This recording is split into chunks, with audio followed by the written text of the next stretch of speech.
Police station పరిధిలో బాలికపై అమర్యాదగా ప్రవర్తించిన మురారి వెంకటయ్య తండ్రి సుబ్రహ్మణ్యం అనే యువకుడిని గురువారం సాయంత్రం కోట ఎస్ఐ పవన్ కుమార్ అరెస్ట్ చేశారు. ఈ సందర్భంగా కోట పోలీస్ స్టేషన్లో నిర్వహించిన మీడియా సమావేశంలో గూడూరు రూరల్ సీఐ కిషోర్ బాబు మాట్లాడుతూ, ఈ నెల 26వ తేదీ సాయంత్రం నాయుడుపేట వెళ్లేందుకు రోడ్డుపై వేచి ఉన్న మైనర్ బాలికను ఆటోలో ఎక్కించుకొని నాయుడుపేటకు తీసుకెళ్తానని చెప్పి ఆటోలో ఎక్కించుకొని కొండుగుంట అటవీ ప్రాంతంలో నిర్మానుషంగా ఉన్న చోట ఆటో ఆపి బాలికపై అమర్యాదగా ప్రవర్తించిన ఘటనపై కోట పోలీసులు విచారించి యువకుడి వాంగ్మూలం నమోదు చేసి కేసు నమోదు చేసినట్లు సర్కిల్ ఇన్స్పెక్టర్ కిషోర్ బాబు తెలిపారు. సదరు ఆటోను సీజ్ చేశామని తెలిపారు. ముద్దాయిని రిమాండ్కు తరలిస్తున్నట్లు తెలిపారు.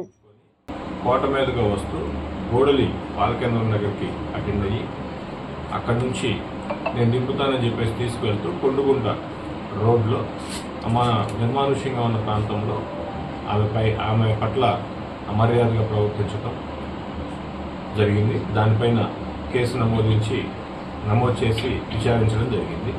ఈరోజు అతన్ని అరెస్ట్ చేయడం జరిగింది. మురారి వెంకటయ్య సన్ ఆఫ్ సుబ్రహ్మణ్యం, వయసు 36 సంవత్సరాలు.